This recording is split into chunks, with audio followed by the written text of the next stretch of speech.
창세기 28장 10절에서 22절을 중심으로 길 위의 예배라는 제목으로 말씀 전하겠습니다. 올해 개신교와 교회의 가장 큰 고민은 예배였습니다. 내부적으로는 코로나 상황에서 어떻게 예배 드리는 것이 참된 예배인지에 대해서 논란이 있었고, 또 외부적으로는 왜 다른 종교는 조용한데 개신교만 모이는 예배를 고집해서 방역 활동을 방해하느냐는 그런 비난을 들었습니다. 우리 주사랑교회도 12월부터 다시 비대면 온라인 예배를 드리고 있죠. 온라인 예배에 출석을 체크하고 또 참석을 독려하는 교회들이 있습니다. 하지만 저희는 예배 참석을 전적으로 자율에 맡기고 있죠. 과연 이런 비대면 예배, 자율적인 온라인 예배가 우리 신앙에 어떤 영향을 주게 될지 지금으로서는 아무도 예상을 할 수가 없습니다. 그런데 1년 동안 예배에 대해서 이런저런 논란과 고민을 겪으면서 또 비난을 받으면서 우리가 확인하게 된 아주 분명한 사실이 하나 있습니다. 그건 기독교는 다른 그 어떤 종교보다 예배를 중요시하는 종교라는 사실입니다. 예배를 고민한다는 건 그것이 그만큼 중요하기 때문입니다. 논란이 있다는 건 뭔가 양보할 수 없는 신념들이 있다는 뜻이죠. 비난이 있다는 것은 한편으로는 외부에서는 이해하지 못하는 내부적인 중요한 가치가 있다는 뜻이기도 합니다. 생각해보면 일주일에 한 번 정기적으로 모여서 예배하는 종교는 기독교밖에 없습니다. 모여서 예배하는 것이 기독교와 교회의 전통이고 특징이었는데 이런 모임이 불가능해지니까 다른 종교보다 더 혼란하고 또 답답한 거죠. 이런 혼란들이 우리가 그동안 관행적으로 생각했던 신앙과 예배를 더 깊이 생각할 수 있는 계기가 되길 바랍니다. 그런 마음으로 오늘 본문을 살펴보려고 합니다. 오늘 우리가 함께 읽은 창세기 28장 10절에서 22절을 간략하게 요약하면 집을 떠나서 여행하던 야곱이 꿈에서 하나님을 만나 하나님을 예배하는 자로 살겠다고 서원하는 내용입니다. 여행이 만남이 되고 그 만남이 예배의 근거가 되는 거죠. 야곱은 자기 집 브엘세바를 떠나서 외가가 있는 하란으로 가고 있습니다. 창세기 25장은 야곱은 조용한 사람, 장막에 거하는 사람이라고 설명합니다. 사냥에 익숙했던 형 에서와는 달리 야곱은 조용한 사람, 그러니까 얌전하고 온순한 사람이었습니다. 이런 야곱의 주 활동 공간은 산과 들이 아니라 자기 집 장막이었죠. 조용하게 장막을 좋아하던 야곱이 왜 혼자 여행을 하게 된 걸까요? 얌전하게 장막에 거하기를 좋아했던 야곱은 주로 집에서 많은 시간을 보내면서 집안일을 거들었고, 어머니 리브가는 이렇게 자신과 많은 시간을 함께 보낸 야곱을 큰 아들 에서보다 더 좋아했던 것 같습니다. 그러다가 큰아들 에서가 결정적으로 리브가의 미움을 사는 일이 생기죠. 에서가 자기 집안 풍속과는 아주 다른 헷 사람들, 다른 민족을 자기 아내로 맞은 겁니다. 여기부터 시어머니 리브가와 에서의 아내 사이에 고부 갈등이 생긴 거죠. 창세기 27장을 보면 리브가가 이삭에게 한탄을 하면서 내가 햇사람들의 딸 때문에 내 삶이 싫어졌다, 이렇게 말합니다. 여기서 재밌는 게 딸이 단수가 아니라 딸들 복수예요. 그러니까 에서가 헷 사람의 그 여인들을 최소한 2명 이상 아내로 맞이했고, 이렇게 자기와는 다른 민족 출신의 며느리들 때문에 리브가가 살고 싶지 않을 만큼 괴로웠다는 겁니다. 리브가는 큰아들 에서를 더 좋아하는 남편 이삭이 자신의 모든 축복을 에서에게 주려고 하는 것을 알아채고 이걸 막기로 마음을 먹죠. 자기 집안의 모든 복을 자신을 못살게 구는 에서와 그의 아내들에게 주기가 싫었던 것 같습니다. 그래서 에서가 아버지에게 별미를 마련하러 사냥을 간 사이에 야곱이 대신 아버지의 복을 받도록 계획을 꾸미죠. 이걸 주도한 사람은 조용한 야곱이 아니라 어머니 리브가입니다. 리브가는 2번이나 야곱에게 내 말만 따라라 라고 말하죠. 내가 시키는 대로 하고 혹 일이 잘못되면 저주는 내가 받겠다고 합니다. 이걸 보면 리브가도 보통 사람이 아닙니다. 평범한 시어머니는 아니었던 것 같아요. 야곱은 적극적으로 이삭의 복을 가로챈 게 아니라 소극적으로 어머니의 지시를 따릅니다. 그러면서도 그 마음에 은근히 자기가 더 많은 복을 받고 싶은 욕심이 있었기 때문에 리브가의 제안을 거부하지 않았고, 또 아버지에게 스스로 자신이 에서라고 거짓말도 하죠. 리브가와의 합작으로 야곱이 에서 대신 이삭의 모든 복을 가로챕니다. 그런데 문제는 그 다음이죠. 야곱이 자기 복을 가로챘다는 것을 안 에서가 소리 높여 통곡하면서 원통해하고 야곱을 죽일 만큼 미워합니다.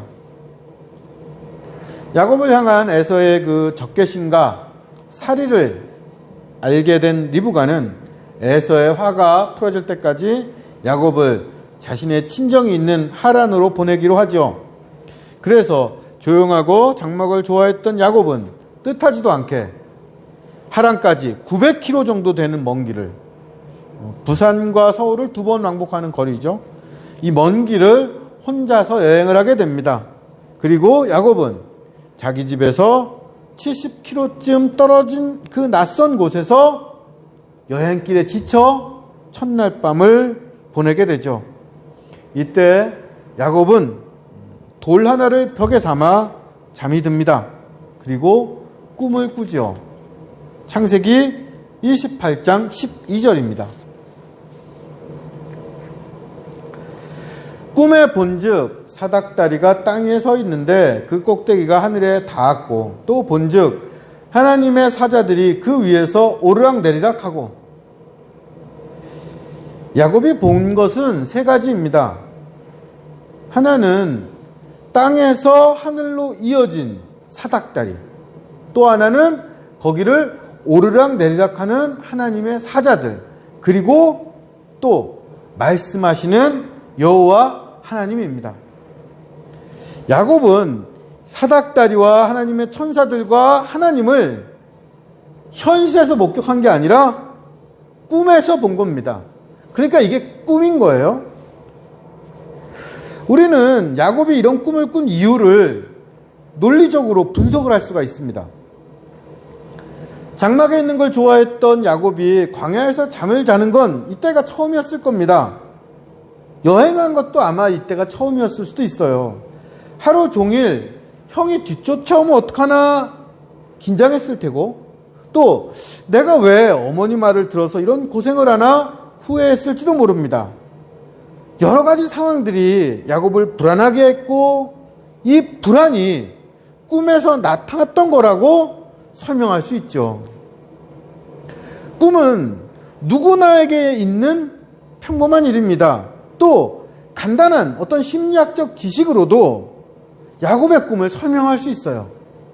그런데도 이게 하나님과의 만남이라고 우리가 이해할 수 있을까요? 그렇게 받아들일 수 있을까요? 저는 모태신앙이라 도대체 언제부터 예배를 드렸는지 기억도 나지 않습니다. 초등학교에 들어가기 전에도, 아주 어렸을 때도 일요일 9시에는 교회에 가 있었습니다.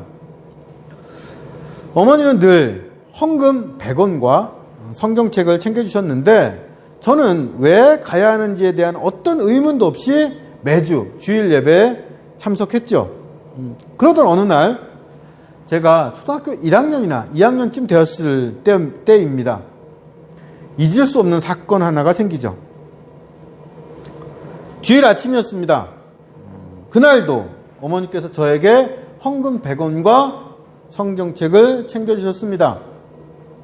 근데 평소에 어머니가 헌금을 주실 때 100원짜리 동전 하나를 주셨는데 그날은 100원짜리 동전 하나가 아니라 50원짜리 동전 2개를 100원으로 챙겨주셨어요. 이걸 주머니에 넣고 교회를 가는데 문득 어떤 생각이 떠올랐습니다. 어떤 생각이었을까요? 헌금으로 50원 동전 2개를 다 넣지 않고 하나만 넣으면 어떨까 하는 생각이었습니다. 헌금 바구니에 50원만 내도 아무도 모를 것 같은데 그러면 저에겐 50원이라는 용돈이 생기는 겁니다. 당시에 지금도 팔고 있는 이 보름달 빵 하나가 50원이었어요. 헌금으로 50원만 내고 나머지 50원으로는 빵을 사 먹고 싶다. 아니야, 그건 잘못된 일이지. 하나님이 보고 계셔. 하나님이 정말 내가 100원 내는지 50원 내는지 보고 계실까? 예배 시간 내내 50원짜리 2개를 만지작거리면서 이런 고민을 했어요. 그리고 마침내 저는 설교 시간에 50원짜리 2개를 하나는 오른쪽 주머니에 하나는 왼쪽 주머니에 갈라서 넣었습니다. 50원만 내기로 마음을 굳힌 거죠. 그리고 헌금 시간이 되었어요. 헌금 바구니가 제 앞에 왔을 때 가슴이 얼마나 쿵쾅거렸는지 모릅니다. 심장이 막 튀어나올 것 같았죠. 하지만 재빨리 용기를 내서 헌금 바구니에 50원만 넣었습니다. 그리고 저는 예배가 끝나고 교회에서 멀리 떨어진 학교 앞 가게로 갔죠. 나름대로 주도 면밀했던 겁니다. 교회 사람들에게 들키고 싶지 않았던 거죠. 먹고 싶었던 빵이 보름달 빵과 단풍빵이라는 크림빵이었는데 고시마다 저는 단풍빵을 골랐어요.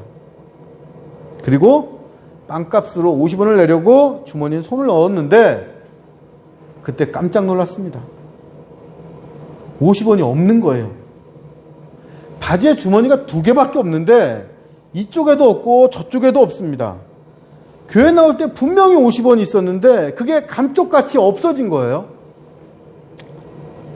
제가 이 얘기를 제 딸한테 들려줬더니 가게 가다가 흘린 거네 이렇게 말했습니다. 아마 그랬을 거예요. 그거 말고는 설명이 안 되죠. 그런데 저는 돈을 막 흘리고 다니는 그런 아이는 아니었습니다. 주머니도 꽤 깊었고 구멍도 없었어요. 그런데 50원이 없어진 겁니다. 그렇게 없어진 50원 동전 하나가 저에게는 하나님이 계시다는 최초의 증거였습니다. 50원이 없어서 빵을 그냥 내려놓고 집에 오면서 얼마나 진지하게 회개했는지 모릅니다. 없어진 50원은 하나님께서 나를 지켜보신다는 분명한 증거, 하나님을 결코 속일 수 없다는 경험이었습니다. 이건 다른 사람에게는 그냥 어린아이가 덜렁거리다가 동전을 흘린 이야기지만 저에게는 하나님께서 제 인생의 최초로 분명하게 드러났던 사건이죠.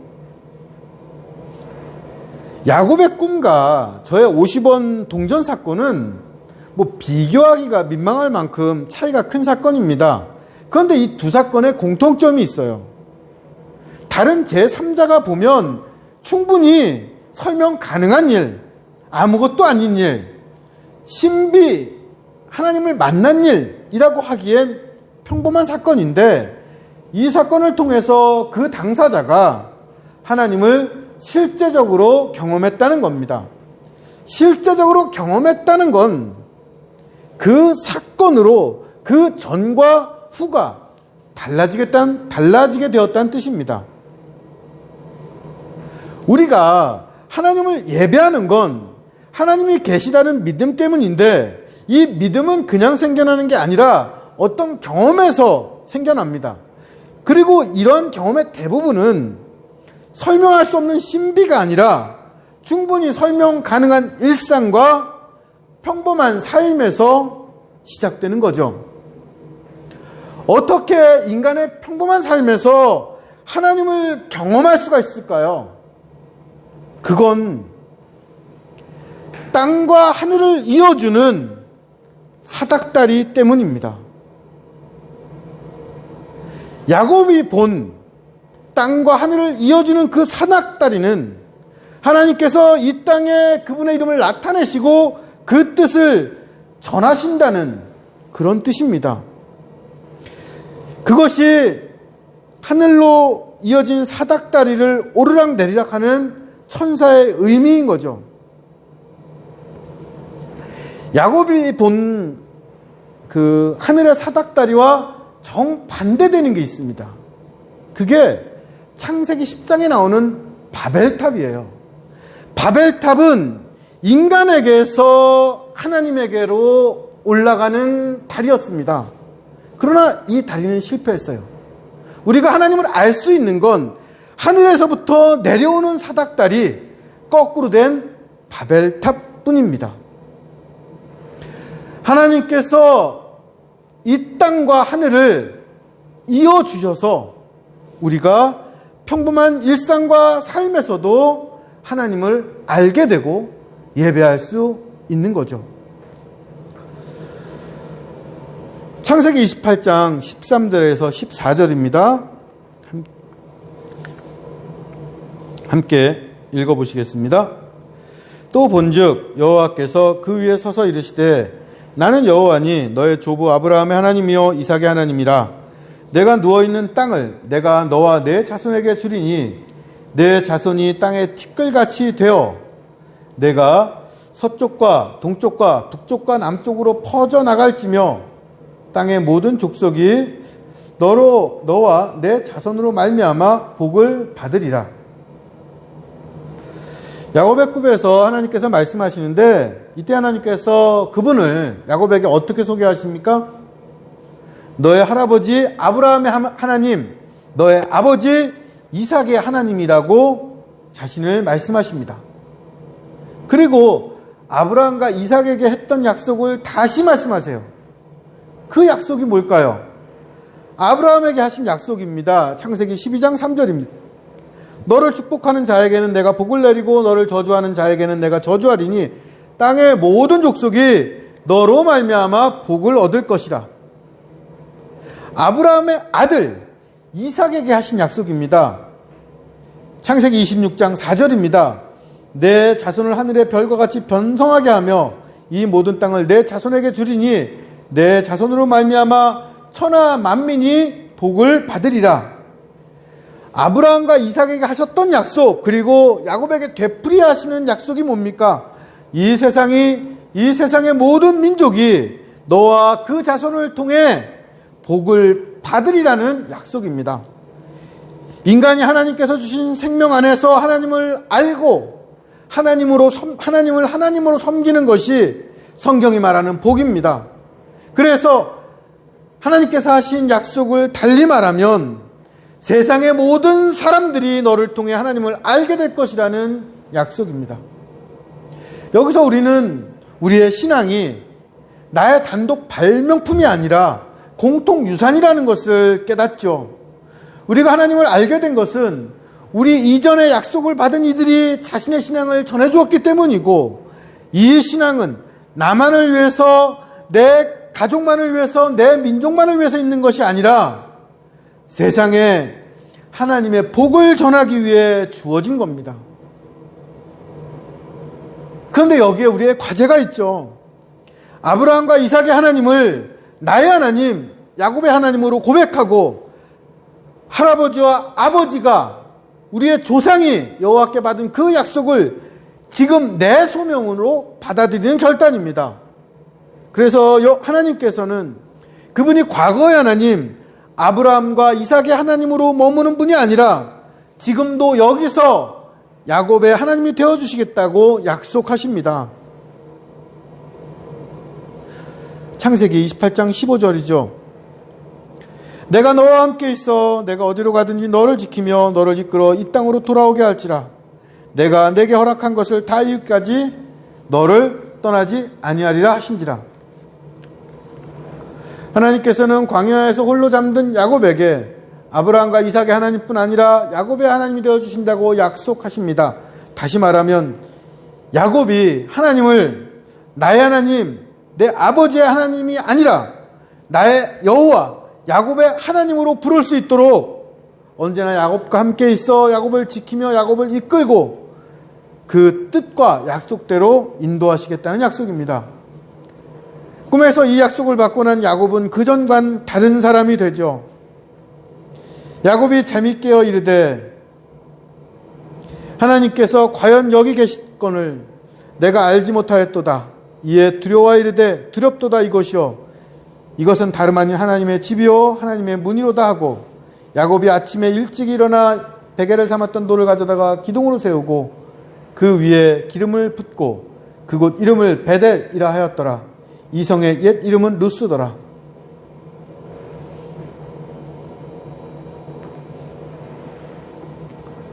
잠에서 깨어난 야곱은 여호와 하나님께서 여기 계시다고 두려워하며 이곳을 하나님의 집, 여기는 하나님의 문이라고 고백합니다.